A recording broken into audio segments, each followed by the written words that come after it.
الحمد لله وحده والصلاة والسلام على من لا نبي بعده اللهم صل على سيدنا محمد وعلى آل سيدنا محمد كما صليت على إبراهيم وعلى آل إبراهيم إنك حميد مجيد எல்லாம் அல்லாஹ் ஜல்ல ஜலாலுஹுவை புகழ்ந்து எங்களுடைய தலைவர் நபிமார்களுடைய தலைவர் முஹம்மது ஸல்லல்லாஹு அலைஹி வஸல்லம் அன்னார் மீதும் அவர்களுடைய உண்மையான குடும்பத்தார்கள் இன்னும் அவர்களுடைய சஹாபாக்கள் தோழர்கள் இன்னும் அனைத்து மக்கள் மீதும் ஸலவாத்தும் ஸலாமும் சொல்லிய பின்பு அல்லாஹ்வுடைய கடமை புனித ஜுமாவுக்காக வேண்டி வந்திருக்கக்கூடிய அல்லாஹ்வுடைய அடியார்களே, எல்லா இடங்களிலும் குறிப்பாக ரகசியமான இடங்களில் அல்லாஹ்வை பயந்து வாழும்படி நான் தக்வாவை கொண்டு வசியத் செய்து கொள்கின்றேன். அன்புக்குரிய அன்பான சகோதரர்களே, பெரியவர்களே, அல்லாஹு தஆலா ஒவ்வொரு மனிதர்களுக்கும் கொடுத்த சொத்துகளில் மனிதர்களுக்கு கொடுத்த சொத்துகளில் ரெண்டு வகை இருக்கிறது. ஒரு சொத்து அசைக்க முடியும், மறு சொத்து அசைக்க முடியாது. அசைக்க முடியும், அங்கிருந்து இங்க எடுத்துக்கொண்டு போகலும், அதுதான் சல்லி, தங்கம், அதை போல பொறுமதியான ஐட்டங்கள். இங்கிருந்து அங்க எடுத்துக்கொண்டு போகலும், அங்கிருந்து பல இடங்களுக்கு எடுத்துக்கொண்டு போகலும். இதுதான் எங்கள் இருக்கக்கூடிய சல்லிகள். இன்னும் வீடுகள் இருக்கக்கூடிய குறிப்பா பெண்கள் பாவிக்கக்கூடிய தங்கம், அதே போல வெள்ளி, மாளிகை கல்லுகள், கூடிய சாமான்கள், இதெல்லாம் அங்கு எடுத்துக்கொண்டு போவேன். என்னமொரு சொத்துதான் அசைக்க முடியாது, அதுதான் கூடு. அடுத்த காணி, பில்டிங், கடைகள், இது எடுத்துக்கொண்டு போவேலாம், அது அந்த இடத்துல தான் இருக்கும். ஆனா அன்பான சகோதரர்களே, அசைக்க முடியாத இந்த காணி, ஊடு, பில்டிங், கடைகள், இத இஸ்லாத்துல முஸ்லீம்கள் தேவையில்லாம விற்கிறத இஸ்லாம் தடை செஞ்சு. இஸ்லாம் அவைகளை தேவையில்லாமல் விற்கக்கூடாது. காணிகள் இருக்குது, சில ஆட்களுக்கு வீடு இருக்குது, கிடைத்த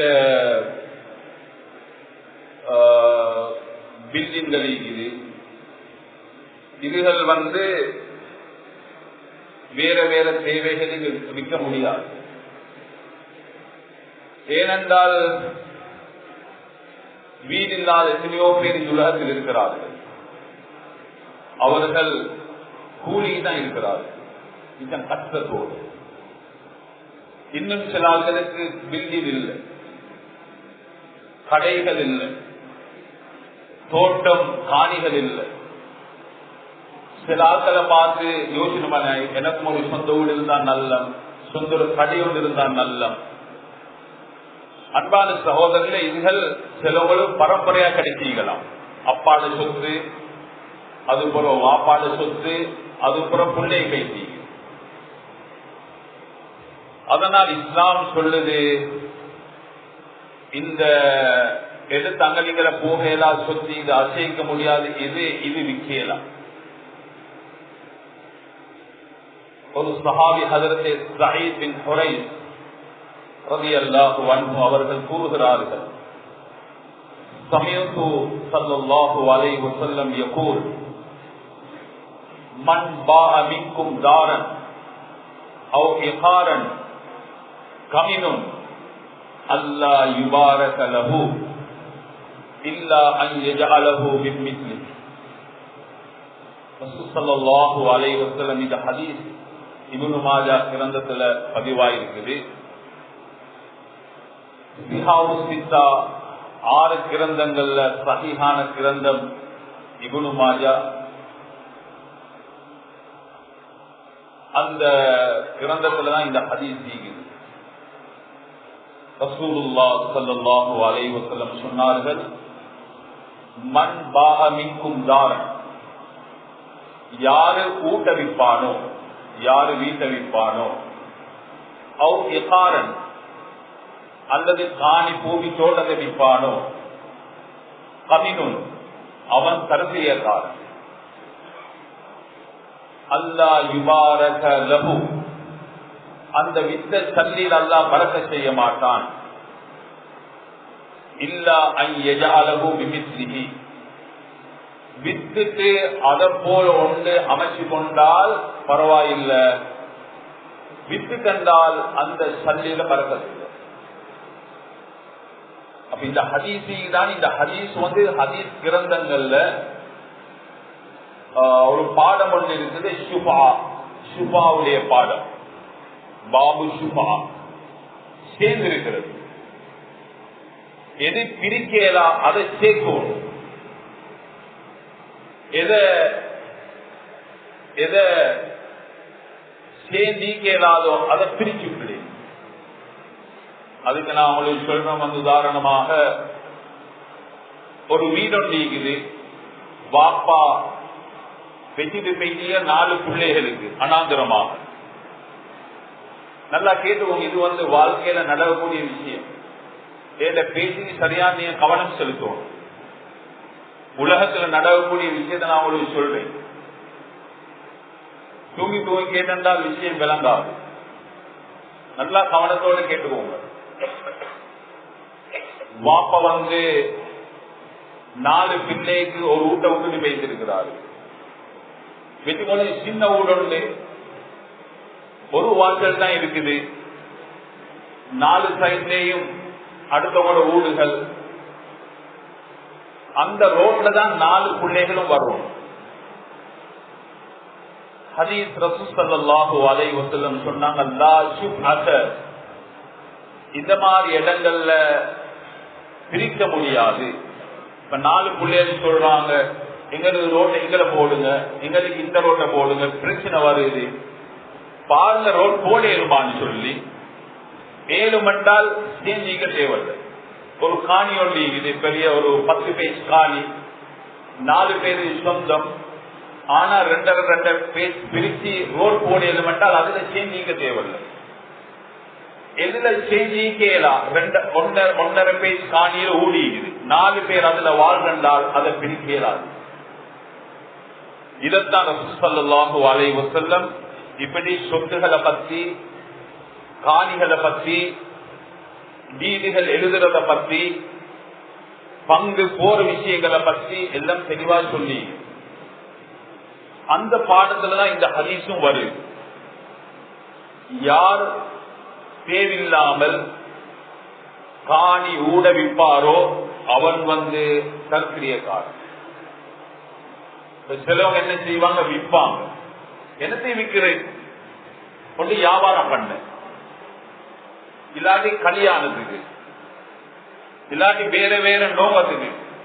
இது ஒன்றும் அந்த அல்லாஹ் தந்த சொத்துக்களை விற்று வியாபாரம் என்றது அது சரி வராது. அது அசைக்க முடியாத சொத்து, அதை விற்றால் வரக்கூடிய சல்லி அசைக்க முடிய சத்து. இது எப்ப கள்ளன் களவாணி கொண்டு போனன்னு தெரியா, இந்த வித்த சல்லியில என்ன நஷ்டம் வரும்னு தெரியா. அதனால காணியை தாரும் களவாண்டியதான்.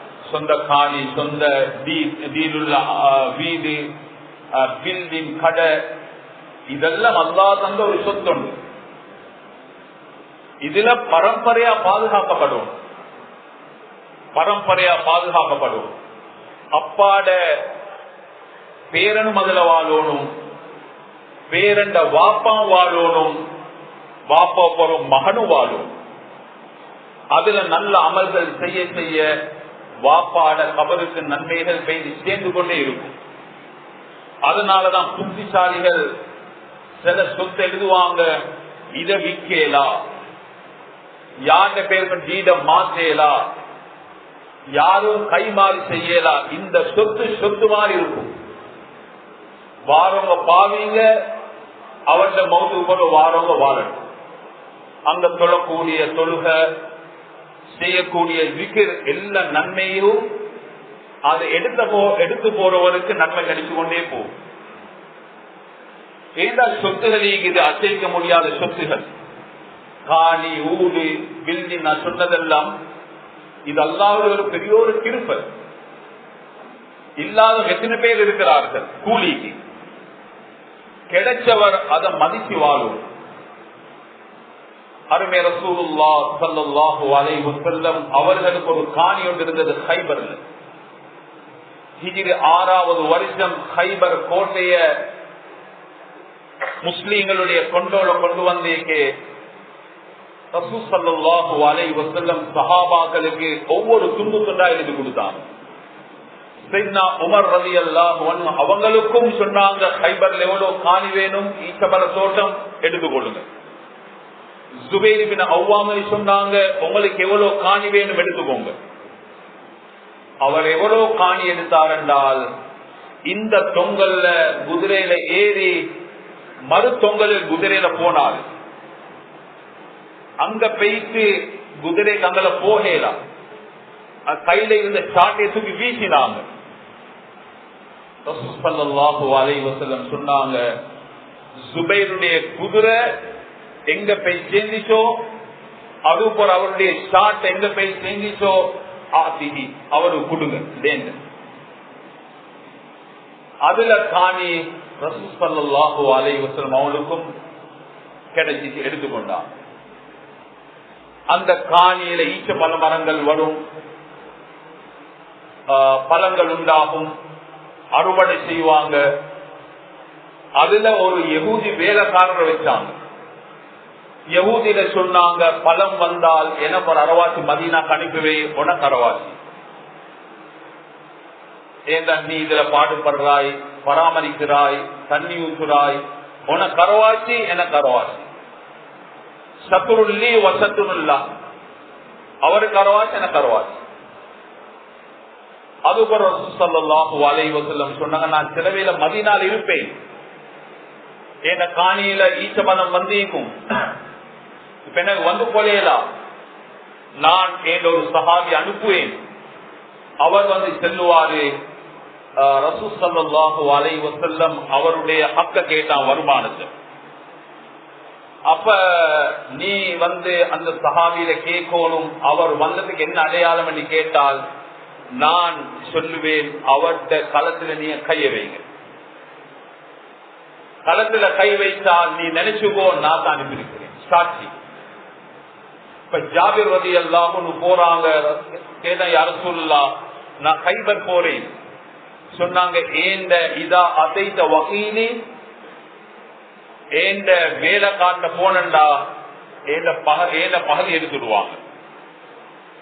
அப்ப ஜாபிர் ரலியல்லாஹு கேட்டா யாருக்கு அவர் ஆதாரம் கேட்பாரே, அவர் ஒரு ஆதாரம் கேட்பாரே. சொன்னாங்க, அவட்ட களத்துல கைய வைங்க. அப்ப அவர் விலை கொள்வார், நான் தான் அனுப்பியிருக்கேன். என்ன விளங்குது? சொத்துகள் பாதுகாக்கப்படும். இந்த உலகத்தில் அல்லாஹ் தந்த இந்த அசைக்க முடியாத சொத்துகள் பாதுகாக்கப்படும்.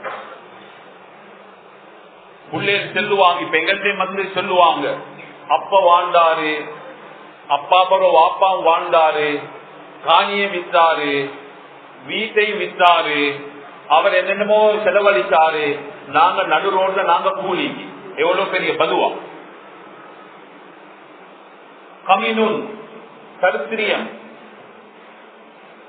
வீடுகள், காணிகள், சொத்துகள் கடைசி வரக்காடாது பாதுகாக்கப்படும். பரம்பரையா இஸ்லாத்துல தடை விற்கிறது. அப்படி ஒரு ஆளுக்கு காணி ஒன்று இருக்குது வெளிநாடுகள்ல, இல்லாட்டி கண்காணிக்கப்படாத ஒரு ஊர்ல இருக்குது. இவர் இருக்கிறார் இங்க, அவருடைய காணிக்குது கிழக்குல. அந்த மரத்துல காய்கள் எல்லாம் கல்லன் அப்படி இப்படி ஆளுக்கு எடுத்துட்டு போறாங்க, பார்க்கறதுக்கு ஒருத்தரும் இல்ல. அந்த நேரத்துல விற்கிறதுக்கு அனுமதி.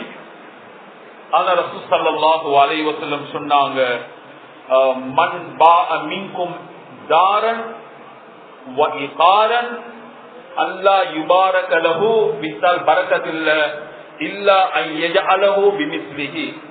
அப்படி வித்துட்டு அத மாதிரி ஒன்ற கண் முன்னால வாங்கி கொள்ளட்டும், அப்ப பரக்கத்தி. அதனால சகோதரர் எத்தனை பேர் இருக்கிற இந்த உலகத்துல காலம் கூலிக்கு தான் நம்மளோட வாழ்க்கை கழியுது. எத்தனையோ பேர் கடை செய்யறாங்க, கூலி தான் கடை செய்யறாங்க. இவர்களுக்கு மத்தியில் ஒரு ஆளு சொத்தொண்டு கிடைச்சால் எவ்வளவு பொறுமதியாது. ஒரு ஊடண்டு தந்த சொந்தத்தில் எடுத்துக்கொள்ள சில ஆட்கள் எவ்வளவு கஷ்டப்படுறாங்க. பல பேர்த்த ஊடண்ட சொந்தமாய்களுக்கு எவ்வளவு கெஞ்சி கொண்டு அவங்களை நாடி போறாங்க, எவ்வளவு கஷ்டப்படுறாங்க. அதனால உள்ளவங்க யோசனை பண்ணணும், இது கடைசி வரக்காட்டு பாதுகாப்பு. அவர் மௌத்தாயிட்டால் வாங்கினவர் பிள்ளைகள் அதில் இபாதத் செய்வாங்க, குர்ஆன் ஓதுவாங்க, அதுல ஆக்கி சாப்பிடுவாங்க. இதனுடைய நன்மை அந்த வாங்கி வச்சுட்டு போனவர் நன்மை கிடைக்கும். ஒரு தடவை உமர் பின் கத்தாப் ரலியல்லாஹு தஆலா அன்ஹு வந்தாங்க.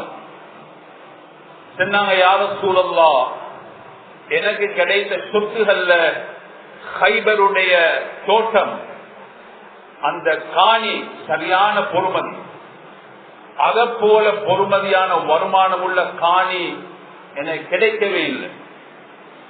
பமாதா தக்முருனி ஃபீஹி, அந்த காணியில யாருக்கு எனக்கு ஒரு நல்ல ஒரு மசூரா ஒன்று தாங்க, நான் என்ன செய்ய? விற்கவா? வித்து அந்த சல்லிய சதகா செய்யவா? அப்ப உமர் ரலியல்லாஹு அன்ஹு சொந்த காணி ஒன்று இது கைபர்ல கனிமத் கிடைச்சி ரசூல் ஸல்லல்லாஹு அலைஹி வஸல்லம் சஹாபாக்களுக்கு அப்படி பங்கு கொடுத்தாங்க. ஈச்சபல தோட்டம், ஈச்சபலம் எவ்வளவு வருமானம். இப்ப கடையில ஒரு ஈச்சபலம் எவ்வளவு கிலோ ஒன்று, பல ஜாதி கொட்டி இருக்குது.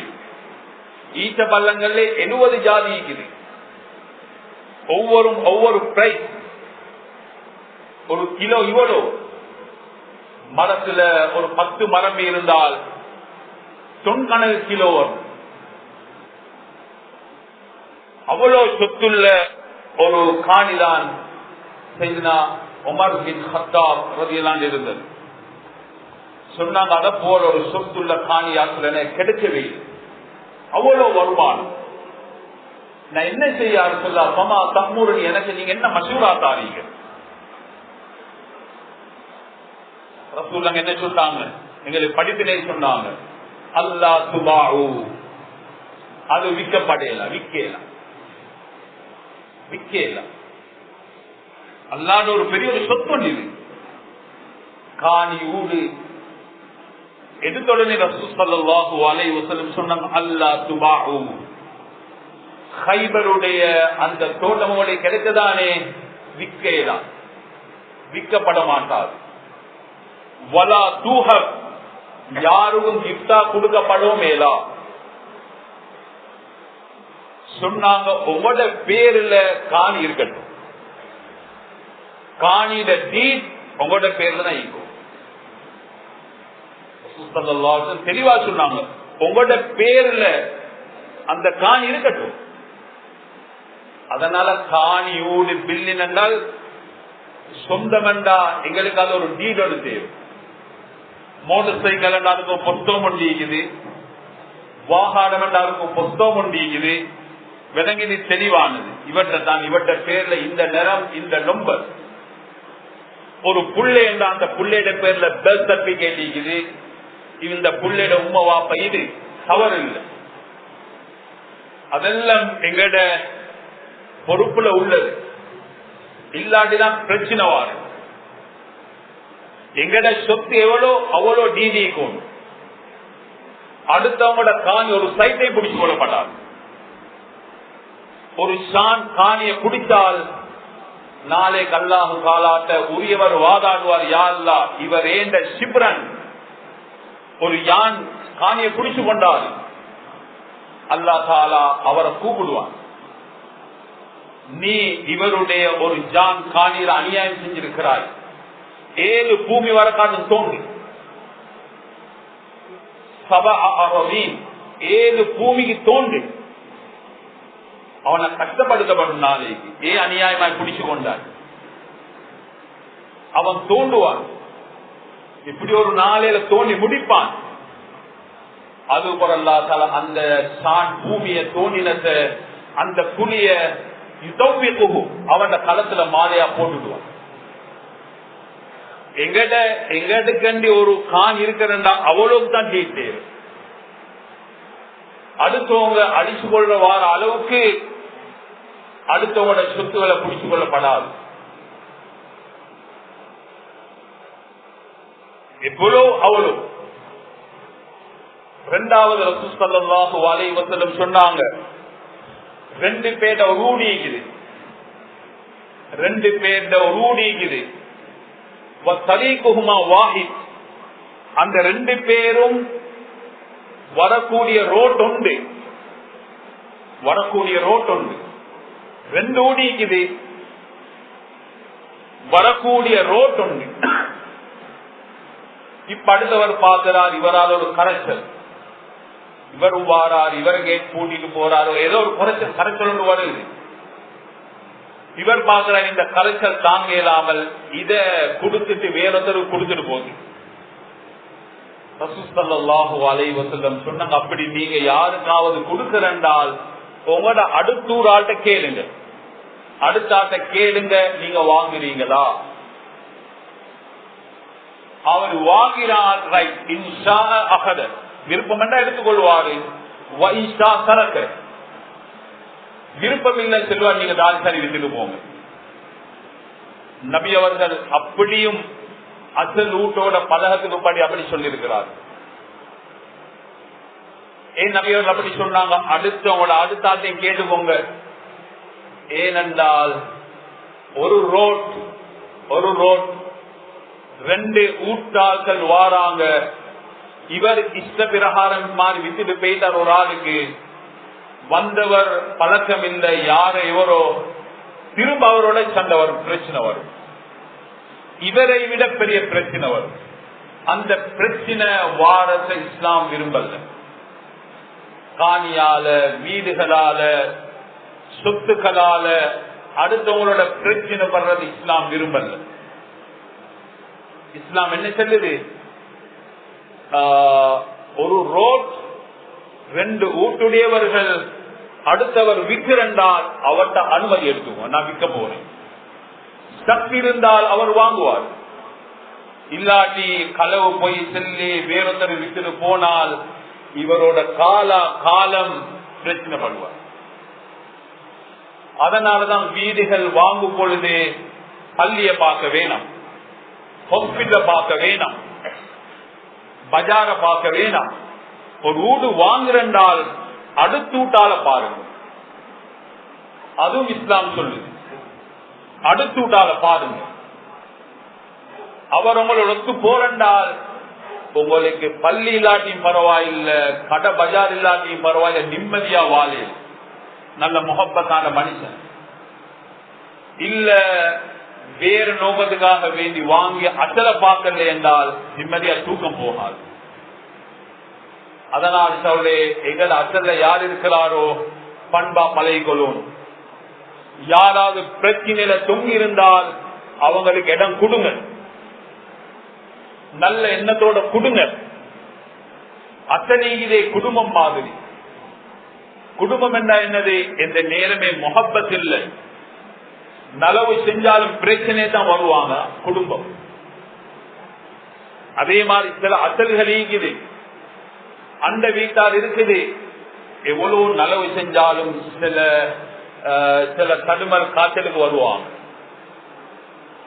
யாரு பிரச்சனை பட்டிருக்கிறீங்களோ நல்லா நடந்து கொள்ளும் பரவாயில்லை அல்ல எங்களை நன்மையை தருவான். யாரு அனுமதி இல்லாமல் காணி பூமியில பறிச்சிருக்கிறீங்களோ கொடுத்துடுங்க தேவையில்லை. உலகத்துல பரவாயில்ல நெருக்கடியா இருந்தாலும் ஆகிரத்துல நிம்மதியா வாழே. உமர் ரலியல்லாஹு தஆலா அன்ஹு அவர்கள் அருமை ரசூலுல்லாஹ் ஸல்லல்லாஹு அலைஹி வஸல்லம் கேட்டா யா ரசூலல்லாஹ் கைபருடைய கான் எனக்கு சரியான வருமானம் நான் என்ன செய்ய ரசூலுல்லாஹ், குடுக்குவாதாருக்காவது? இல்ல இல்ல இல்ல, கொடுக்கல. அல்லாஹ் துபாவு விற்கப்பட மாட்டாது, அல்லாஹ் தூஹப் கிஃப்டா கொடுக்கப்படவும் மாட்டாது, உங்களோட பேர்லைகள். அதுபோல ரசூல் ஸல்லல்லாஹு அலைஹி வஸல்லம் சொன்னாங்க, உங்களுக்கு நன்மை தேவையா? அப்படி என்றால் வாரத்தை சதகா கொடுங்க. ஈச்சபலம் வருந்தானே, வாரத்தை சதகா கொடுங்க, காணி உங்களோட பேர்லைகள்.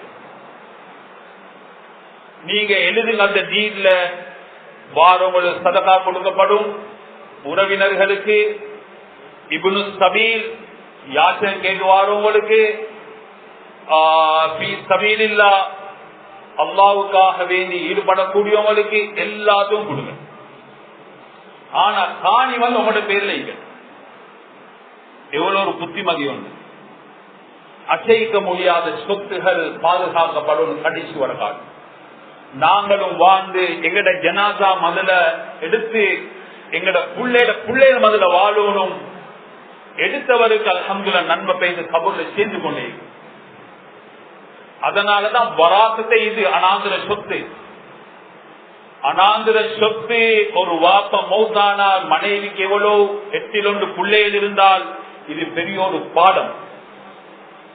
நாங்கள் 20 வருஷமா ஓதி கொடுக்கிறோம், அடுத்த செகண்ட் மறந்து போகுது. அதனால சொல்லி வராசத் அதை இஸ்லாம் அதுதான் வச்சுக்கிறேன். வாப்பாட கபருக்கு நன்மை போகும். யார் உம்மை சந்திச்சா வஃபாத்தாயிட்டாங்க, அதோட மௌத்தானத்தோட எல்லாம் விட்டுட்டு அவட சல்லி இல்லாமலாக்கிட்டு கூலிக்கிறண்டா, அந்த தாய் உசுரோடு இருந்த எவ்வளவு கவலைப்படுவாங்க. நான் வாங்கின சொத்து பிள்ளைகள் வாழோடும் வீட்டுக்கு அவங்க மாறிட்டாங்க. அதனால சகோதரர்களே, யாராவது எடுத்து கொடுத்தால்,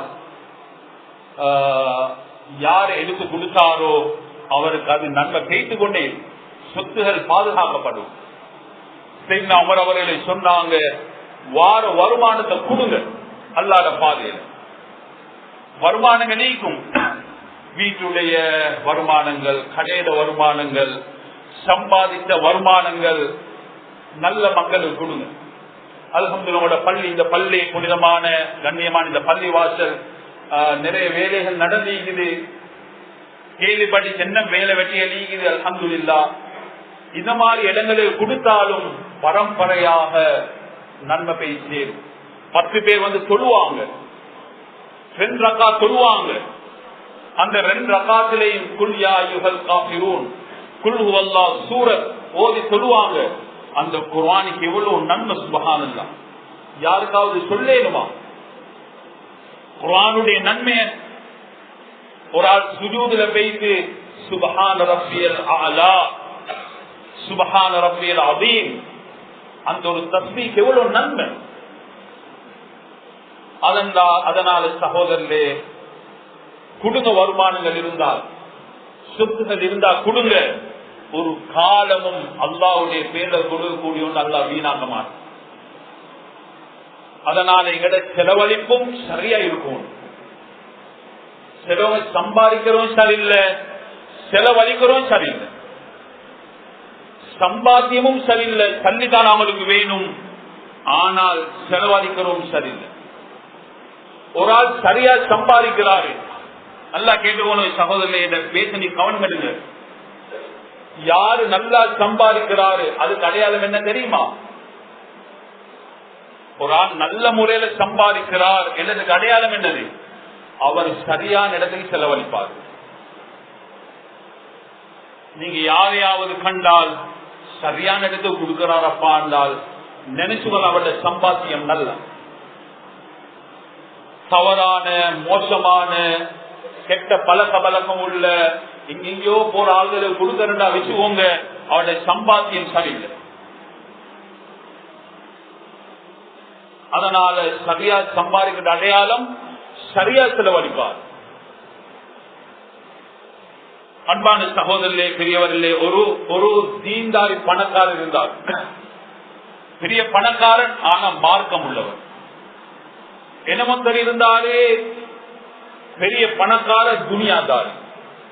கேட்டுக்கொள்ளுங்க, மௌத்து வரகாடு இந்த ஞாபகம் வச்சுக்கணும். இந்த சம்பவத்தை ஒருத்தர் இருந்தாரு, பணக்காரன், மார்க்கம் உள்ள ஒரு தீன்தார். ஒரு பணக்காரன் துனியாதாரி. இந்த துனியாதாரி பணக்காரன் அந்த தீன்தாரி பணக்காரனை சொன்னான், நீங்க நல்லா வாழுறீங்க, ஏன் சல்லியெல்லாம் கரைஞ்சு கொண்டே போகுதே என்றான்.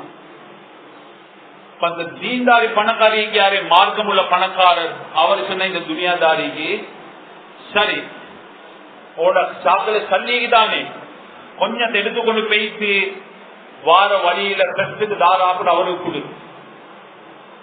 அப்ப துனியாதாரி பணக்காரன் அங்கிருந்து போயிட்டு கொஞ்சம் ஹக்கொண்டு கையில வச்சு கொண்டு ரோட்ல போதில பார்த்தான், ஒரு ஏழை மனுஷனோடு வாராரு. பார்த்தா இவருக்கு கொடுக்கணும், அவருக்கு கொடுத்தாராம். கொடுத்துட்டு போயிட்டாரு. அடுத்த நாள் அந்த ரோட்ல அவர் போதில கேள்விப்பட்டுதான், நேற்று பணக்காரன் துனியாதாரி ஒருத்தர் வந்தாரு, ஒரு குடிகாரனை சல்லியை கொடுத்துட்டு போயிட்டாரு. இவர் பேசி அந்த தீன்தாரி பணக்காரன் சொன்னான், பாருங்களே சல்லி வந்து குடிகாரன் கைக்கு பேசி. இப்ப அந்த தீன்தாரி பணக்காரன் அவர் ஒரு ஹக்க கொடுத்தான், இத நீ தாருவார் அவருக்கு கொடு. அதே போல் அங்கிருந்து வெளியாகி போட்ட நல்ல ஒரு மனுஷன் பார்க்கறதுக்கு அழகா இருக்கிறாரு, நல்லா உடுத்து இருக்கிறாரு. பார்த்தா இவருக்கு கொடுத்தா நல்ல பணக்காரனா இருக்கும், நல்லா உடுத்து இருக்கிறாரு, குடும்பம் கொடுத்தாரு. இவர் தள்ளி எடுத்தாரு. இந்த கொடுத்த துனியாதாரி பின்னால பாரு இவர் என்ன செய்யறாரு. அவர் போயிட்டு ஒரு கடைக்கு போயிட்டு 4 பேக் எடுத்தாரு. இறைச்சி பேகு, மரக்கறி பேகு, பழம் பேகு, இன்னும் பிள்ளைகளுக்கு என்னவாலும் இனிப்பு சாமம் பேகு 4 எடுத்துக்கொண்டு போறாரு. பார்த்தா பிள்ளைகள் பல நாள் ஒழுங்கா சாப்பாடு இல்லை. இத கொடுத்தாங்க. அந்த துனியாதாரி பணக்காரர் வந்தா சிந்தா மொமோல சல்லி நல்ல இடத்துக்கே போயிடுச்சு. சொன்ன நான் நல்லா சம்பாதிக்கிறேன், ஏன் சல்லி சரியான இடத்துக்கு போயிடுச்சு. நீ ஒழுங்கா சம்பாதிக்கல, ஓண்டு சல்லி குடிக்காரனுக்கு போயிடுச்சு. இதுதான் சுருக்கம் இந்த உலகத்துல. நல்ல சல்லிகளை என்றால் நல்ல இடத்துக்கு கொடுங்க, நல்ல மக்களுக்கு கொடுங்க. பரம்பரையால நன்மையை கொடுப்பான். அசைக்க முடியாத சொத்துகள் இருந்தால் பாதுகாருங்க. அது வியாபாரத்துக்கு காரணம் இல்ல, கல்யாணத்துக்கு காரணம் இல்ல. வியாபாரம் செய்யறவங்க இல்லாதன்னு உருவாகுறாங்க. அதனால அசைக்க முடியாத சொத்துக்களை பாதுகாருங்க கடைசி வரையில. அதுதான் நாங்க இந்த உலகத்துல சம்பாதித்தவைகளை தரக்கூடிய பெரிய ஒரு நன்மை. எனவே அல்லாஹு தஆலா எங்களுடைய பாவத்தை மன்னித்தல்வானாக, எங்களுடைய தவறுகளை மன்னித்தல்வாயாக. யாரா நீ தந்த சொத்துகள்ல யாரெல்லாம் மாறி செஞ்சாங்களோ, தவறு